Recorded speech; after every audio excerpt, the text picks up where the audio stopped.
Lightning cracked across the charcoal sky, the night Amelia found herself trembling behind the wheel of an aging sedan, a single suitcase tossed haphazardly in the back seat.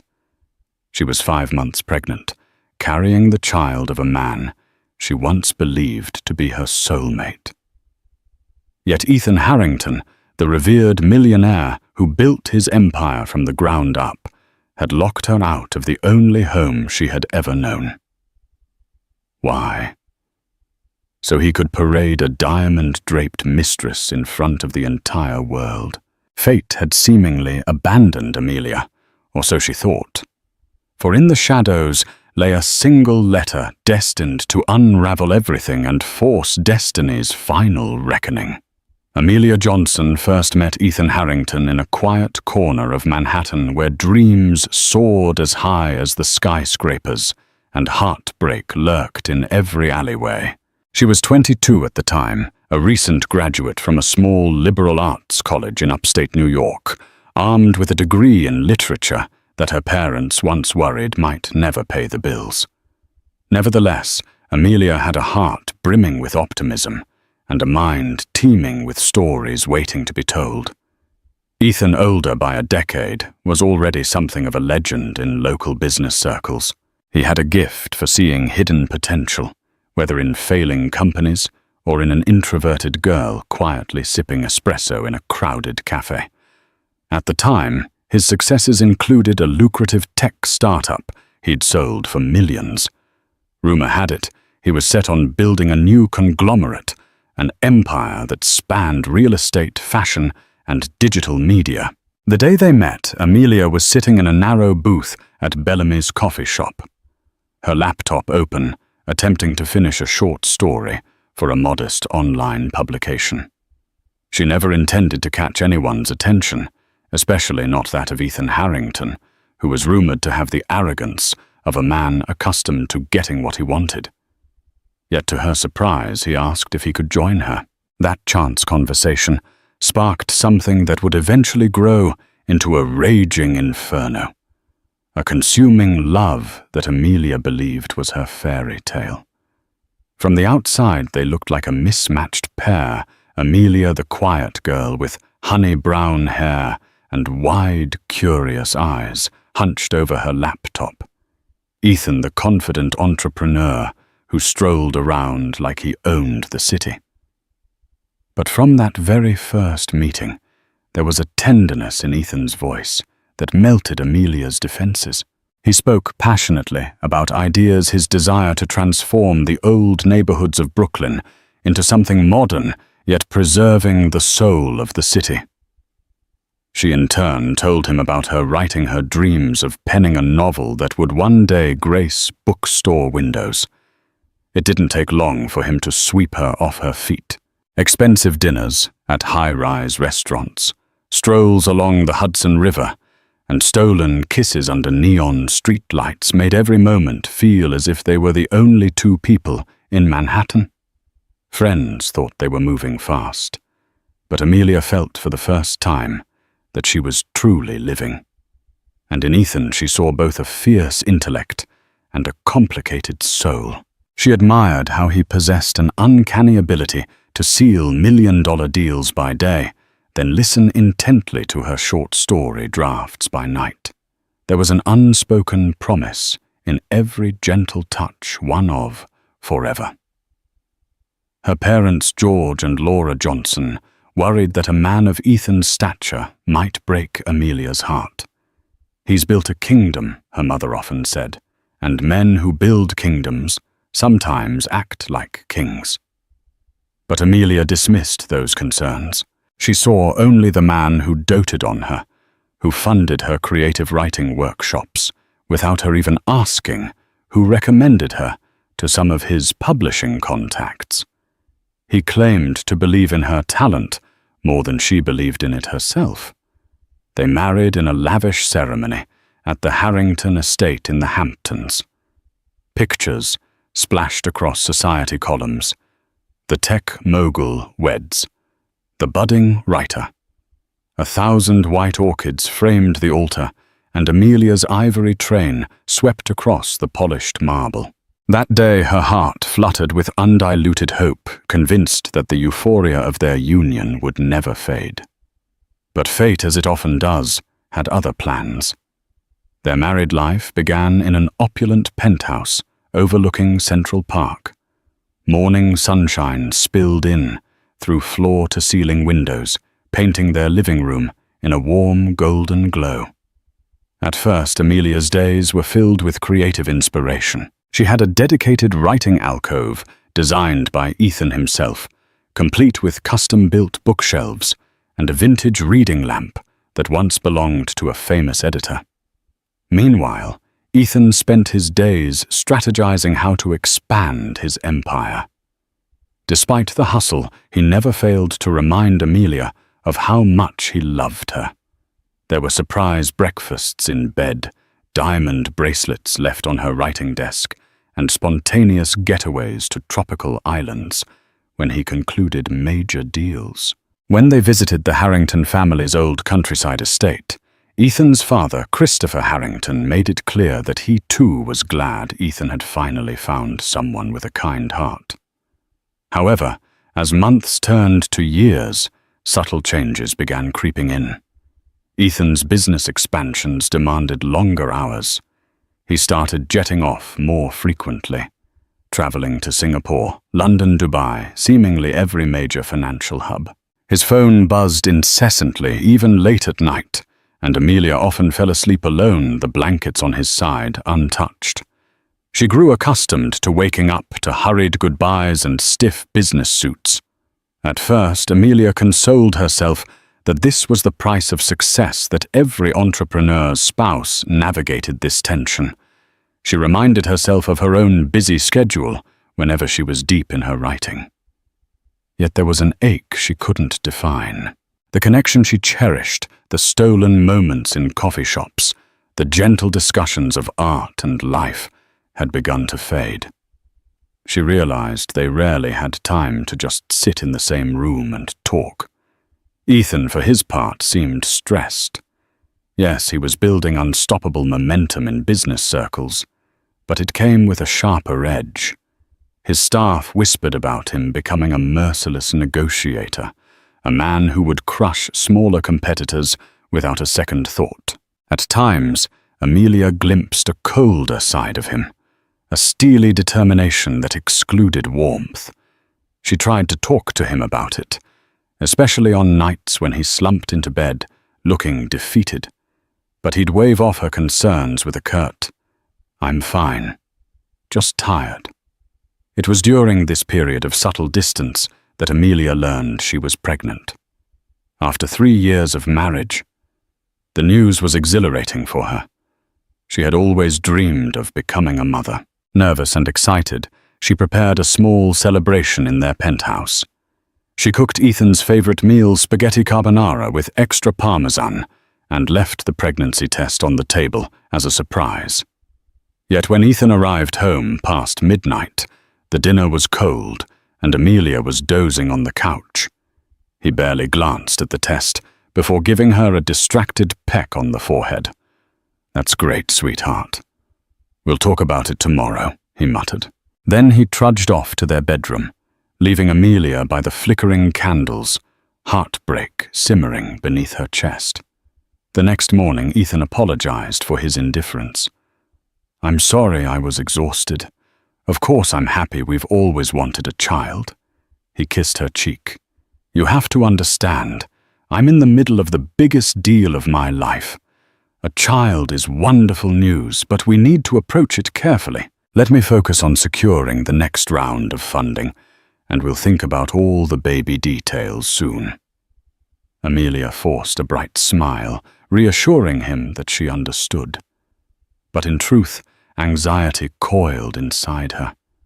She feared that the child would be an afterthought in a life consumed by business ventures. Yet she clung to hope. Perhaps once the baby arrived, it would reinvigorate their bond. Maybe Ethan would see that there was more to life than deals and expansions, and so she carried on, quietly nurturing new life within her, trusting that the marriage she had believed unbreakable would remain so. Little did she know the stage was already set for a new figure to enter Ethan's world, someone who would challenge everything Amelia held dear. The first time Amelia heard the name Bianca Rossi was from one of Ethan's junior associates, Michael Thompson. Michael was an earnest man who'd always been discreet, but he looked uneasy when he mentioned Bianca. "She's a consultant from Milan," he stammered during a hurried phone call with Amelia. "Ethan brought her on to work on some European real estate expansions." "Is that all?" Amelia asked, sensing Michael's reluctance to elaborate. "Yeah, sure," Michael replied, but his hesitance spoke volumes. Over the next few weeks, Ethan became increasingly scarce at home. He mentioned that Bianca was brilliant, a rising star with a keen eye for international markets. Amelia tried to be supportive. After all, it wasn't strange for a business tycoon to hire foreign experts. Still, there was something about the name that pricked at her heart. One evening, Amelia decided to drop by Harrington Enterprises headquarters to bring Ethan a late dinner. She reasoned that it would be a small gesture to show that she cared about his grueling work schedule. She stepped off the private elevator and was greeted by hushed voices in an adjacent conference room. Through the glass partition, she saw a woman with glossy raven hair, a striking silhouette and impeccable fashion sense. Bianca Rossi. She stood too close to Ethan. A manicured hand casually resting on his shoulder as they laughed over something on his laptop screen. Amelia swallowed hard. She chided herself for jumping to conclusions. Surely it was just a collaborative moment between colleagues. But the images stuck with her as she handed Ethan the neatly wrapped dinner in his office. He barely acknowledged her gesture. He was polite, but distant, scanning his phone for messages, even as she explained she'd made his favorite dish. A week later, paparazzi photos surfaced on a gossip blog, Ethan and Bianca stepping out of a swanky midtown lounge after midnight. Their heads were bent together conspiratorially. Headlines speculated about the nature of their relationship, fueling rumors that the Ice King of Manhattan might be melting for someone who wasn't his wife. Amelia's heart pounded as she scrolled through the images. She tried calling Ethan to confront him, but he didn't pick up, responding instead with a terse text. "I'm in a meeting. We'll talk later." When he finally came home, almost 2 days later, Amelia pressed him about the gossip. Ethan's voice was defensive, but not remorseful. "Bianca's an important asset to the company. Yes, we occasionally meet after hours to discuss deals. That lounge was hosting a networking event. It's purely business." He slammed a stack of paperwork onto a table. "Why are you listening to rumors?" She tried to protest that the photos were more than rumors. "People don't usually lean that close for purely professional reasons," she said, her voice trembling. But Ethan dismissed her concerns with a wave of his hand. He glowered at her as though she were a child, complaining about boogeymen under the bed. Hurt and frustrated, Amelia retreated to her writing alcove, tears burning her eyes. That night, sleep eluded her. She rummaged through the kitchen for comfort food, but found none, as though the entire house was devoid of warmth. She found herself turning to old letters Ethan had written early in their marriage, beautifully poetic messages about how he'd cross oceans just to see her smile. She wondered how that sweet man had turned into this cold figure. Yet she refused to lose hope. She was pregnant with their child. She wanted to believe they could salvage their relationship. But in the days that followed, Ethan's mood only darkened and Bianca's presence grew more visible. Public events industry gatherings, even front-page spreads in business magazines. Bianca was always by Ethan's side, impeccably dressed, elegant and fiercely confident. The gossip lines began referring to Bianca as Ethan Harrington's secret weapon. Amelia felt increasingly like a spectre in her own marriage. Her parents urged her to consider a separation, but Amelia couldn't fathom raising her unborn child alone. She told herself, "I vowed to stand by him in sickness and in health." Maybe this is the sickness part, a sickness of the heart. She resolved to give him one more chance to come clean, to choose his family over his ambition. Little did she know, the confrontation that awaited her would leave her homeless, destitute, and questioning whether she ever truly knew the man she married. Amelia's breaking point came on a balmy summer evening. She had reached her 6th month of pregnancy, her belly now unmistakably round. She still tried to maintain a semblance of normalcy, attending prenatal checkups, reading baby books, and preparing the penthouse for the child she still prayed Ethan would embrace. One night she decided to confront him directly, face to face, without anger or accusations. She wanted them to speak candidly, to air out the tension and begin rebuilding. She planned a simple dinner, lighting fragrant candles reminiscent of their early romance. At first, Ethan didn't come home at his usual time, so she texted him, "We need to talk. Please come back soon." To her relief, Ethan arrived. But he wasn't alone. Bianca Rossi strode in behind him, her heels clacking against the polished floor. The moment Amelia saw her stepping into the penthouse, their home, her heart dropped. "What is she doing here?" Amelia asked, her voice unsteady. Ethan dismissed her concern with an airy gesture. "We have business to finalize. Her hotel was overbooked, so I said she could stay in the guest room." Anger flared in Amelia's chest like a volcanic eruption. "And you thought it was appropriate to bring her here without even telling me first. This is our home, Ethan." Bianca flicked her eyes around the apartment, obviously appraising the decor, the furniture, the artwork. In that moment, Amelia felt like a stranger in her own life. Ethan sighed. "Amelia, we're busy. I'm not going to pay for a suite last minute when we have space here." Fury mingled with sorrow. The carefully prepared dinner sat on the table, the candles flickering ominously. With trembling hands, Amelia threw her napkin onto her plate, spattering sauce across the white tablecloth. "You claim it's all business, but do you have any idea what this looks like? The rumors, the pictures, the way you've been ignoring me." Bianca cleared her throat, stepping closer to Ethan as though to defend him. Amelia felt an invisible line being crossed. "Mrs. Harrington," Bianca said smoothly, "Ethan and I respect you, but we're professionals and we stop." Amelia cut her off. "I'm talking to my husband. You stay out of this." For the first time, a flicker of guilt passed across Ethan's face. But it was fleeting. His brow hardened. "You're overreacting. Bianca is an integral part of my European expansion. Don't embarrass us by being insecure." His words sliced through Amelia's hope like a blade. Amelia stared at him, tears threatening to overflow. "I'm 6 months pregnant, Ethan. You're never here. You dismiss me every time I mention our future. And now, you bring her into our home. I'm not being insecure. I'm being realistic about what's happening right before my eyes." Ethan's expression turned glacial. "Then maybe you need to leave if you can't handle how I run my business."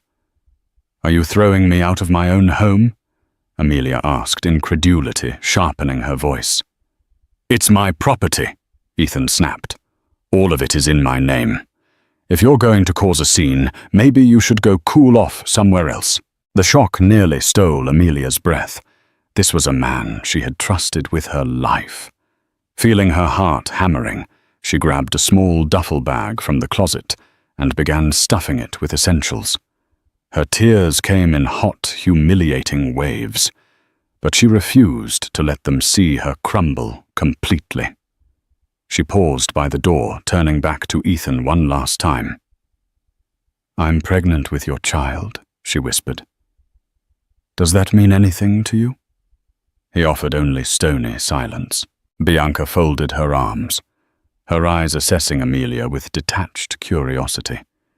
It was as if Amelia was an inconvenience in her own marriage.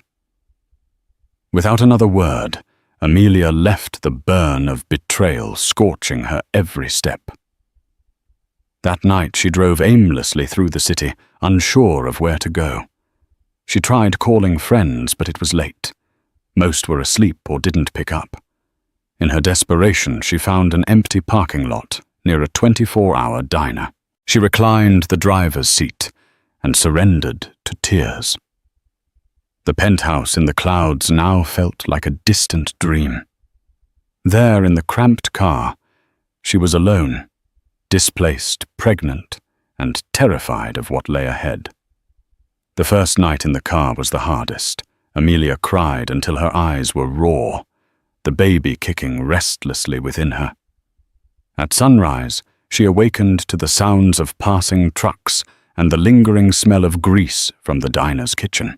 She realized she had no plan, very little cash, and only a tank half full of gas.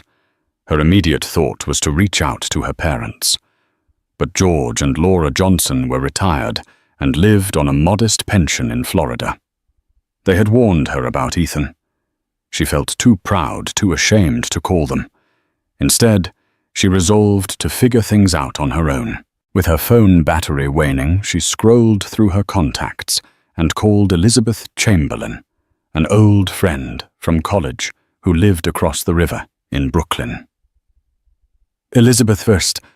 I don't know where else to go," she confessed, trying to steady her voice. Elizabeth, hearing the distress in Amelia's tone, immediately offered her spare couch. Amelia felt a flicker of hope. Yet she hesitated. Elizabeth lived in a one-bedroom apartment with her partner, and Amelia didn't want to impose for too long, especially pregnant. Still, it was better than sleeping in a car. They agreed to meet later that day. For now, Amelia took what little money she had and went into the diner to buy a cheap breakfast, scrambled eggs, toast, and coffee.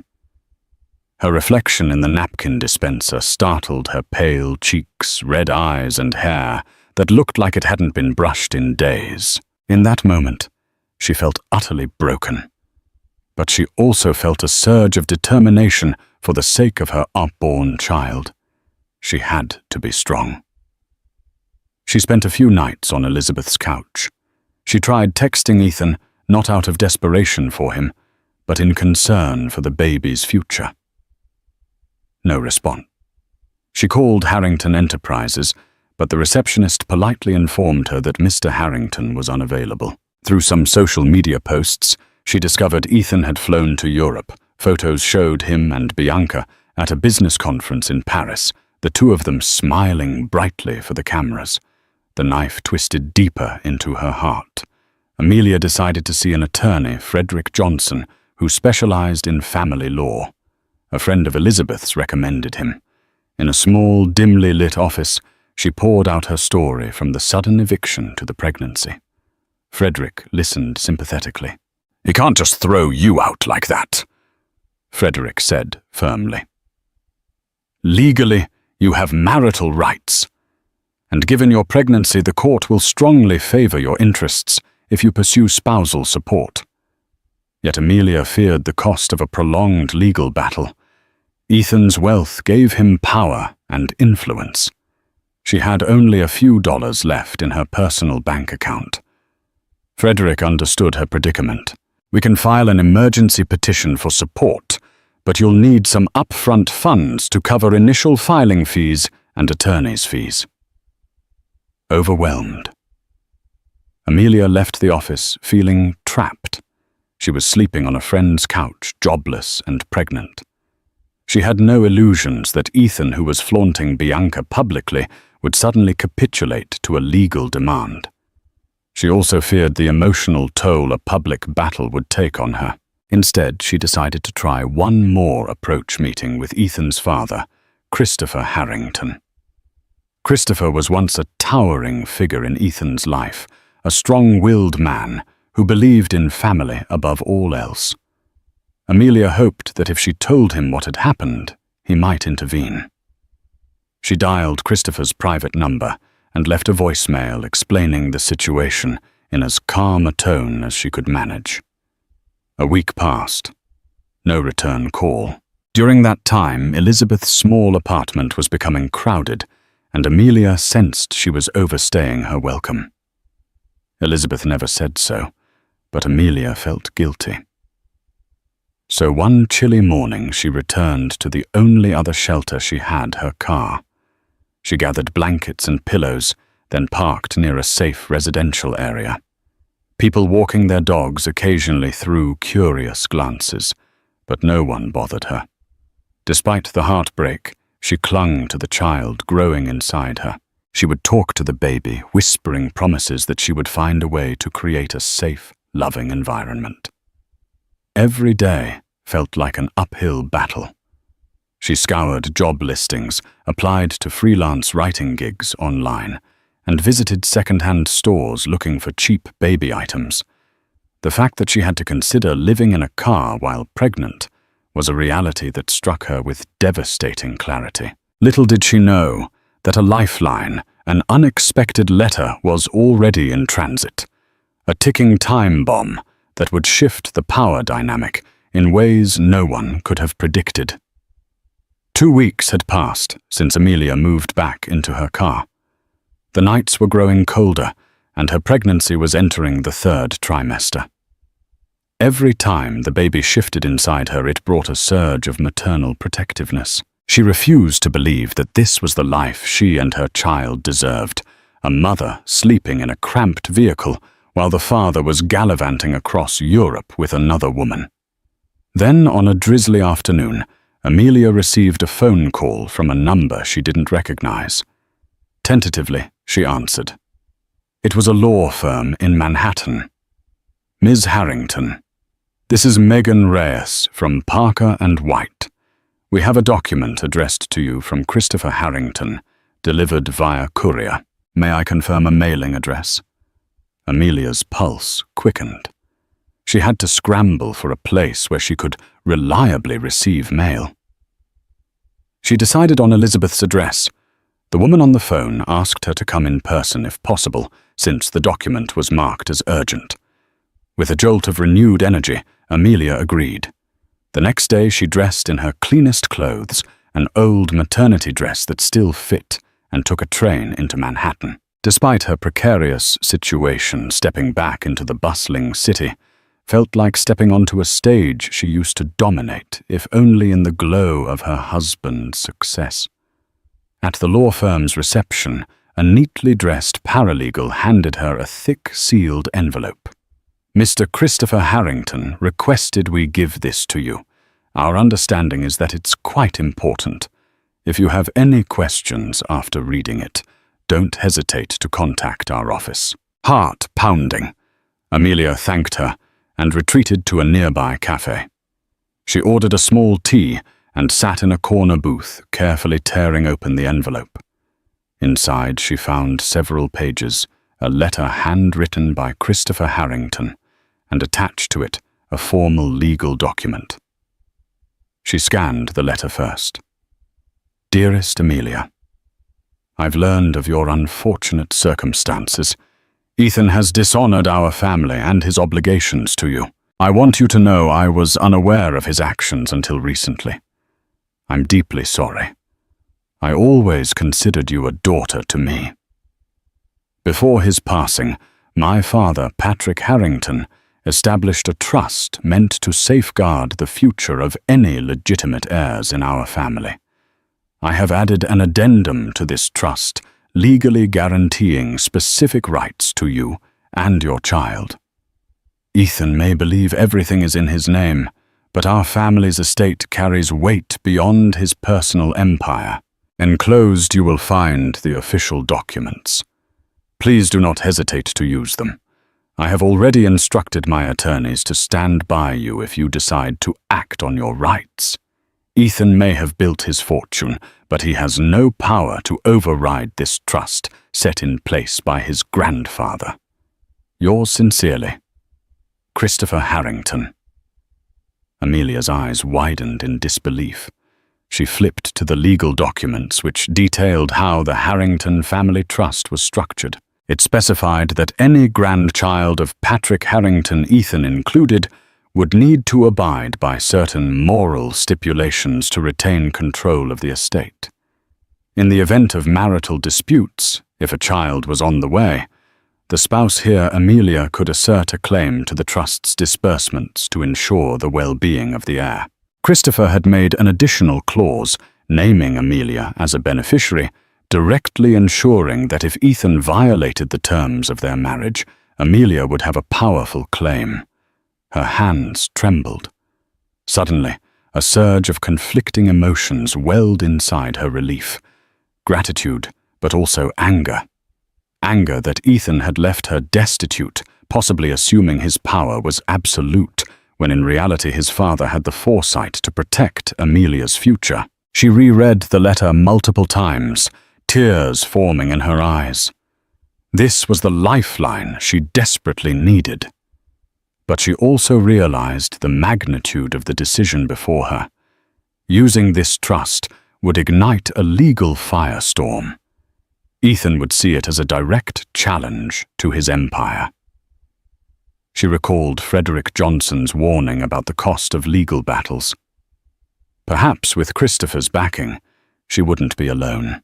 She carefully tucked the documents into her bag, her mind swirling with possibilities. For the first time in weeks, she felt a spark of hope. She saw a path to regaining her dignity, ensuring her child would never again be forced to sleep in a car. Yet she couldn't shake the nervous anticipation. Facing Ethan would require more than just legal documents. She would need the emotional fortitude to stand up to a man she once adored, a man who still had the power to break her heart with just one look. But for the sake of her unborn child, she vowed to do whatever it took. Armed with Christopher's letter and the legal documents, Amelia arranged an urgent meeting with Frederick Johnson. She felt a surge of empowerment, stepping into his office, a far cry from her previous visit, when despair weighed her down. Frederick's eyes widened as he flipped through the paperwork. This trust is solid ironclad, really. Patrick Harrington set it up decades ago to protect future generations. Christopher's addendum seals the deal for you. You can legally claim spousal support, living expenses, and even a portion of the family estate. If Ethan contests this in court, he'll face an uphill battle. Amelia felt tears of relief. So you're saying he can't just ignore me? Frederick nodded. Exactly. And based on the terms, if Ethan doesn't comply, he risks forfeiting a significant chunk of his inheritance and future claims. That's the last thing he wants. With newfound determination, Amelia gave Frederick the green light to file a formal claim. She couldn't return to living in her car, especially with her due date inching closer. Frederick drafted a letter to Ethan and Harrington Enterprises, a copy to Christopher Harrington, and an additional filing for the family court. The gist was clear. Amelia sought immediate financial support and housing in line with the Harrington Trust. News traveled quickly through the corporate grapevine. Within days, Ethan called. Amelia's heart pounded when she saw his name flash on her phone. She let it ring a few times, steadying her nerves before finally picking up. "What the hell do you think you're doing?" Ethan growled. "Defending myself and our child," Amelia replied, trying to keep her voice steady. She clutched the phone tightly. "You had no right to drag my father into this. I didn't drag him into anything. He reached out to me, Ethan. He knows what you did, and he's not going to let you ruin me or your child." Silence crackled over the line, thick with tension. "This is a private matter. You want to bankrupt me with lawyers. Fine. But don't forget, I have more resources than you can fathom. Amelia mustered a courage she'd never felt before. "I don't want your money, Ethan. I want security for our baby, and a roof over my head. You left me with no other choice." She hung up before he could respond. Emotion flooded her, but she felt a sense of triumph for standing up to him. Frederick assured her that legally, Ethan would have little room to maneuver. If he tried to intimidate her or withhold financial assistance, the courts would rule in her favor. Days later, she got a surprising phone call from Christopher himself. "Amelia, my dear, I'm so sorry for everything you've endured," he said in a weary voice. He offered her a place in his countryside estate, but she hesitated. She wasn't sure if she wanted to live under the same roof as the Harrington patriarch, even if he was supportive. However, Christopher insisted it was large enough to offer privacy and comfort. "Think of it as a temporary solution until the legalities are sorted," he suggested. Reluctantly, Amelia agreed. Within a week, she was on a train, heading to the Harrington countryside estate. A sprawling mansion set amidst rolling green hills. The estate's caretaker, Edward Carlyle, greeted her warmly and showed her to a cozy suite. It felt surreal to step into such luxury after weeks sleeping in a car and crashing on couches. She was grateful, but her nerves jangled at the idea of crossing paths with Ethan. Christopher was there, looking older than Amelia remembered, his hair thinning and shoulders stooped. He embraced her, gently, tears in his eyes. "I never wanted this, dear. Ethan's lost his way. You have my full support." Yet every corner of the mansion reminded Amelia of the Harrington name of the man she once believed was her forever. The nights were restless, haunted by memories of their early romance. She tried focusing on the future, on the baby, on the glimmer of justice the documents promised. Soon enough, Ethan would have to face reality. The trust demanded it, and so did she. Little did Amelia know, Ethan and Bianca were already concocting a plan to deflect her legal claims to preserve their own interests in the Harrington Empire. The battle lines were drawn, and the stage was set for a confrontation that could fracture the Harrington legacy once and for all. Amelia's first morning at the Harrington countryside estate was a mixture of eerie calm and underlying tension. She awakened to bird song drifting through the open windows and a gentle knock at the door from one of the estate's housekeepers who brought breakfast on a silver tray. Just weeks ago, Amelia had been scrounging for cheap diner meals and dozing fitfully in her sedan. Now she was surrounded by luxury and worry in equal measure. Christopher was nowhere to be seen at breakfast. The caretaker, Edward Carlyle, explained that Christopher had early business to attend to in town. Amelia tried to stay busy, exploring the vast gardens, writing in her journal, and crocheting small baby booties. She told herself this was temporary, that the estate was merely a haven until her legal situation was stable. Late that afternoon, a black SUV barreled up the gravel driveway, stirring dust into the air. Amelia watched from her bedroom window, her heart lurching when Ethan stepped out, phone pressed to his ear. Beside him was Bianca, clad in designer sunglasses. Even from a distance, Amelia felt the sharp sting of betrayal. A short while later, a housekeeper approached Amelia. "Mr. Harrington would like to speak with you in the drawing room." "Which Mr. Harrington?" Amelia asked, apprehension knotting her stomach. The housekeeper paused, uncertain. "Both, ma'am."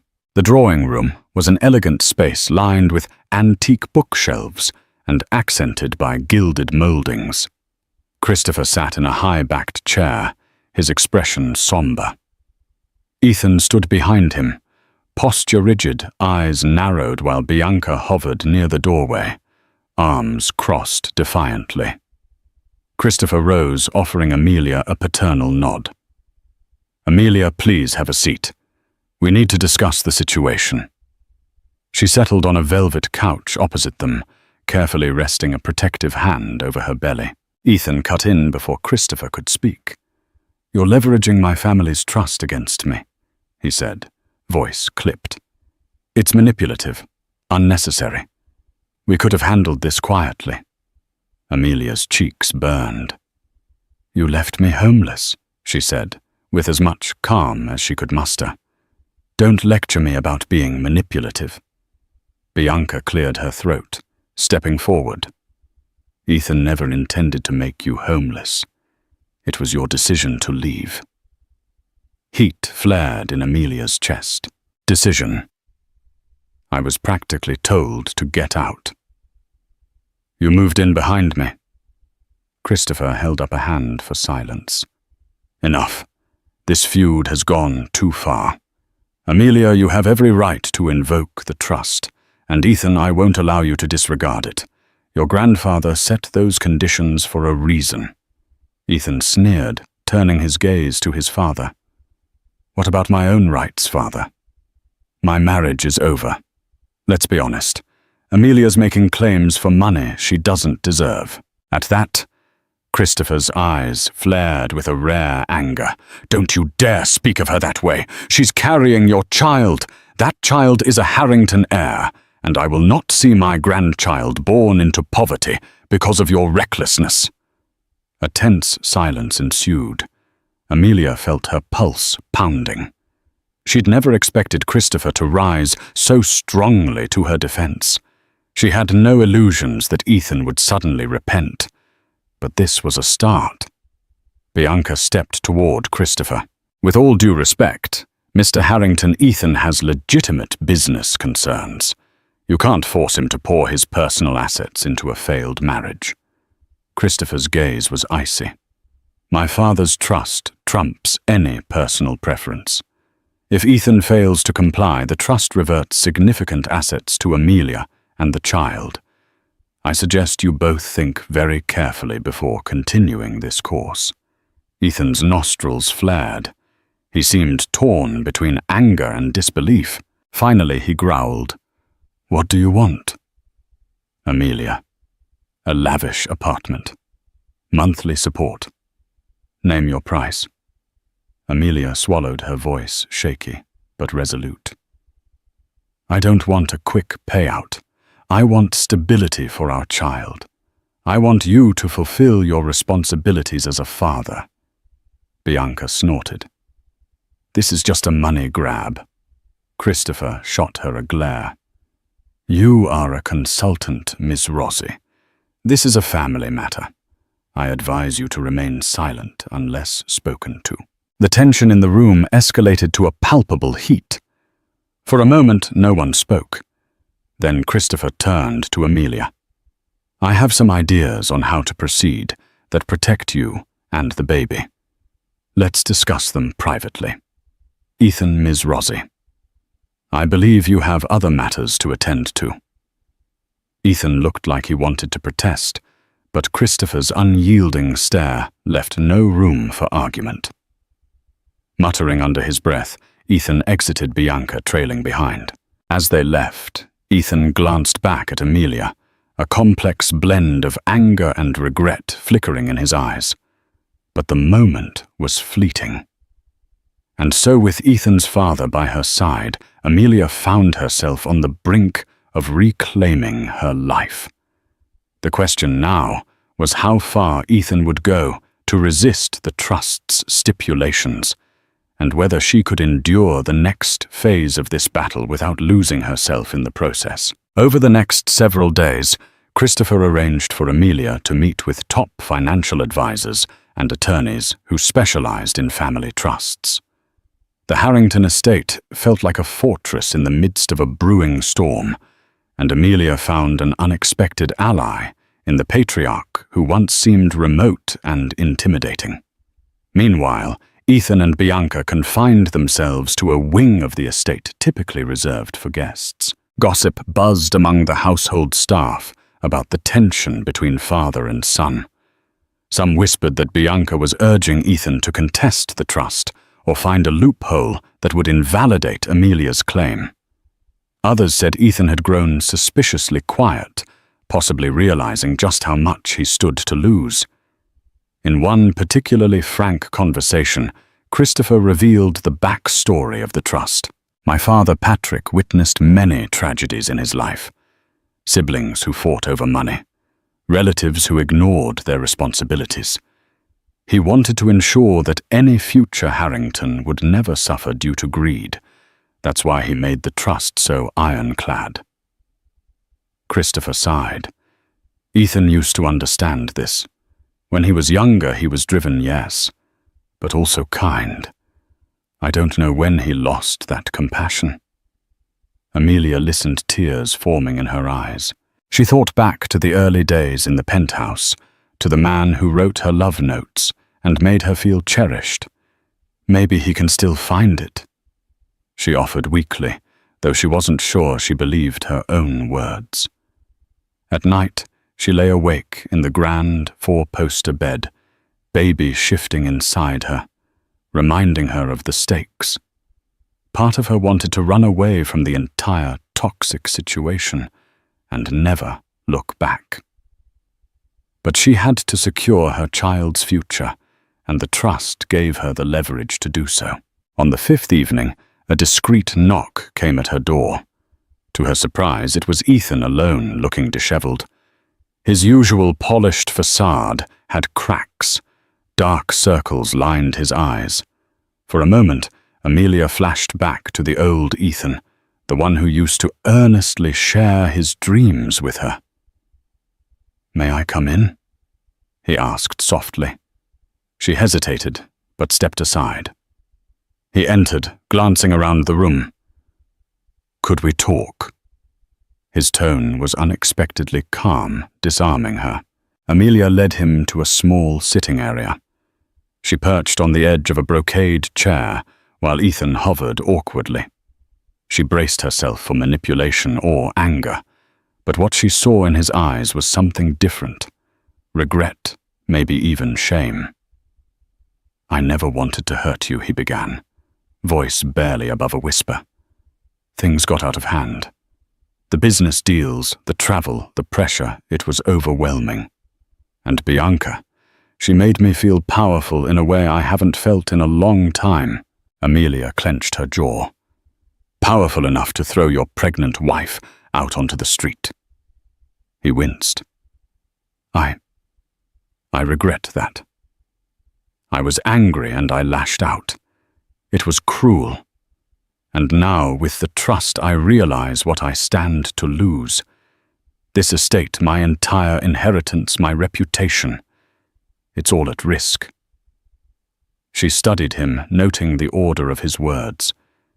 Estate inheritance, reputation only. Then, after all, that did he mention the personal cost? Is that your only concern? Your money? His eyes flickered. "No. I'm here because I'm worried about you, about our child. Let's reach an understanding. I can't deal with the stress of a legal battle right now. Let's come to terms, settle this quietly." Amelia felt a surge of disappointment. So it was about a deal, not a genuine apology or reconciliation. And what would your terms be, Ethan? "Look, I'll buy you a comfortable house, set up a generous trust for the child's education, and provide monthly support. In return, you drop any claims on the Harrington family trust. We'll settle everything out of court." His tone was calm, as though discussing a business merger.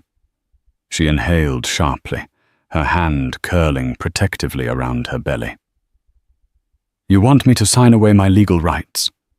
The rights Christopher and your grandfather wanted me to have, so you can be free to do whatever you want."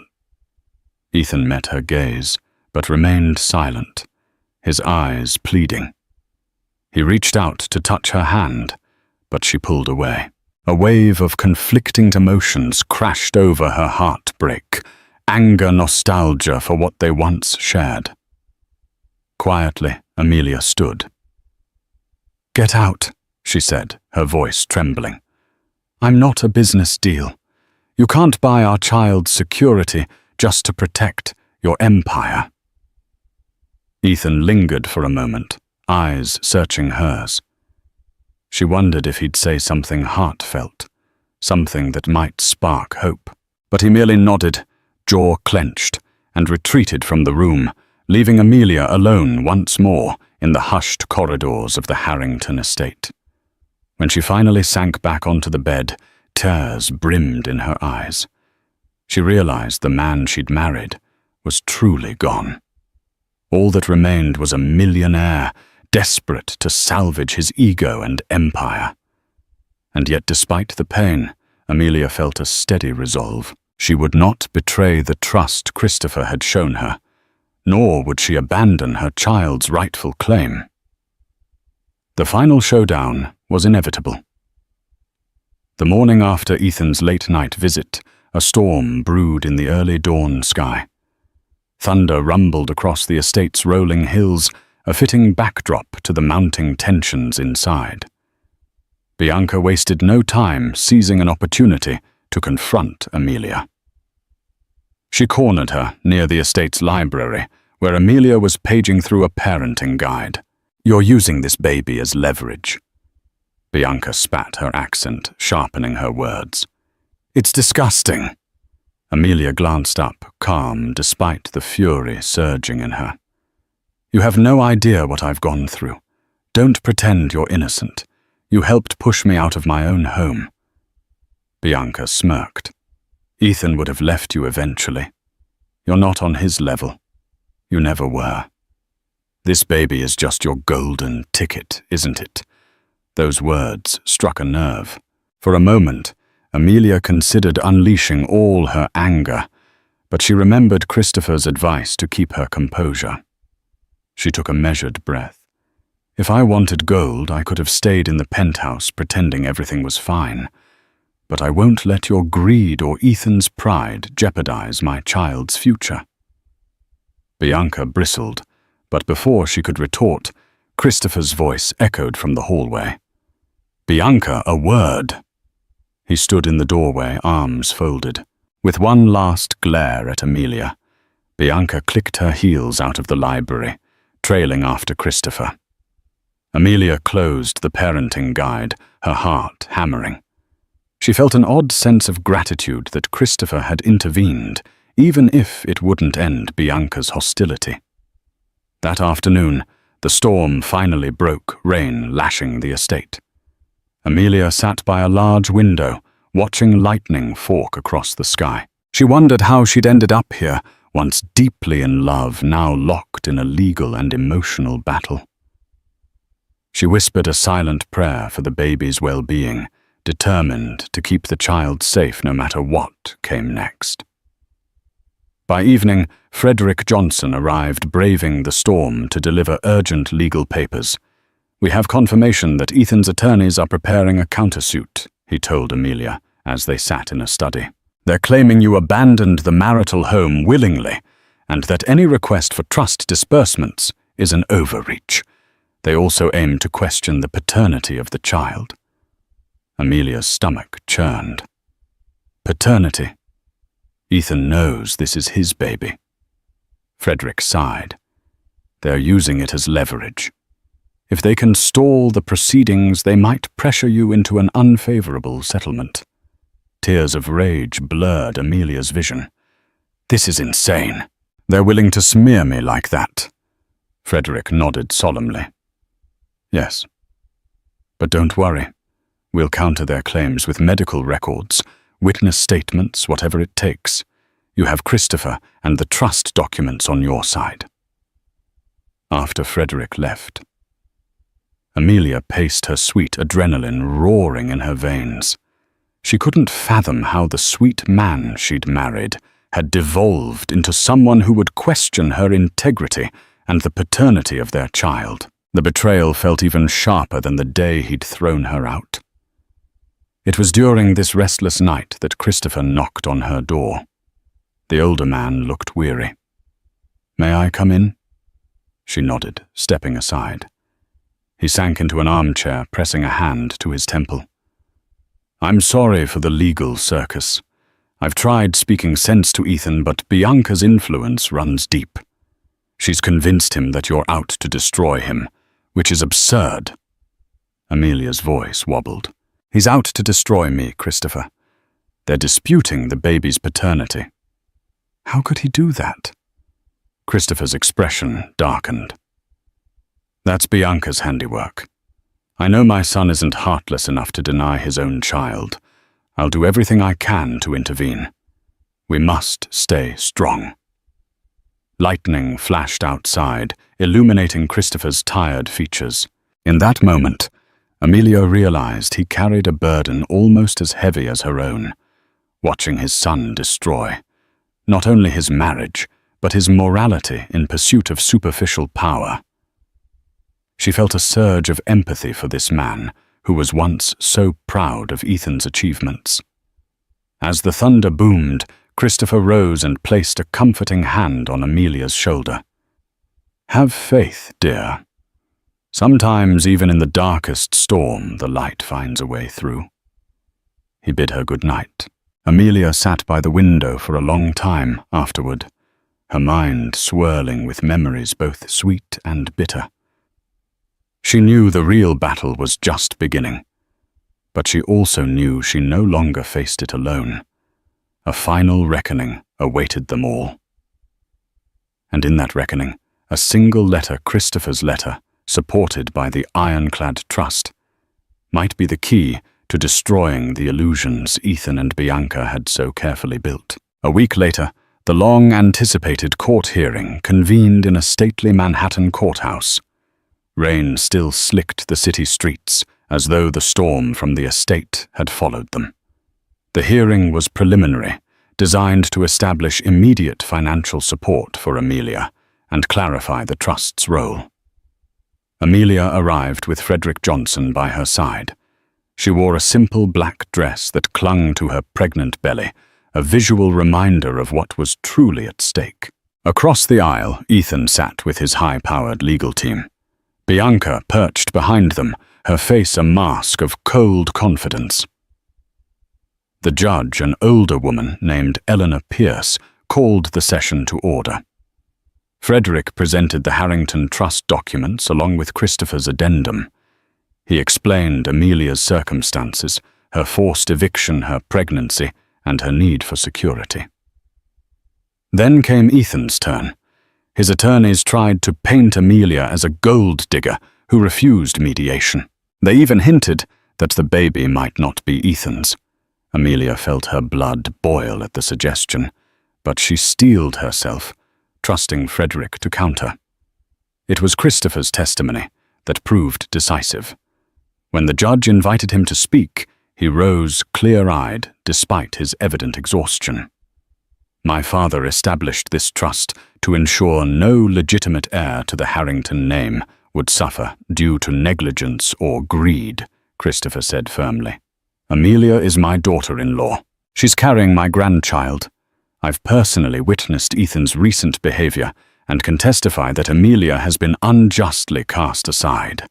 The trust is clear: if Ethan fails to care for his spouse and child, the estate can and will intervene." Ethan's lead attorney shifted uncomfortably, but Bianca visibly bristled. Amelia watched Ethan for any sign of remorse. He stared at the floor, jaw clenched, refusing to meet her gaze. Judge Pierce asked pointed questions. "Harrington, you've heard your father's statement. Are you prepared to contest the validity of your own grandfather's trust?" Ethan stood buttoning his suit jacket. I respect my family's legacy, Your Honor. However, there have been misunderstandings. My wife left the marital home of her own accord, and Judge Pierce raised an eyebrow. "According to the affidavits, you told her to leave if she couldn't accept your new living arrangements. So is it correct to say that she wasn't merely leaving of her own free will, but acting on your demands?" Ethan faltered. "Yes, but it wasn't meant to be permanent." The judge's eyes narrowed. "That's not how it appears." nor does the rumor you're questioning the paternity of this child. It seems you're pulling every trick to avoid your responsibilities."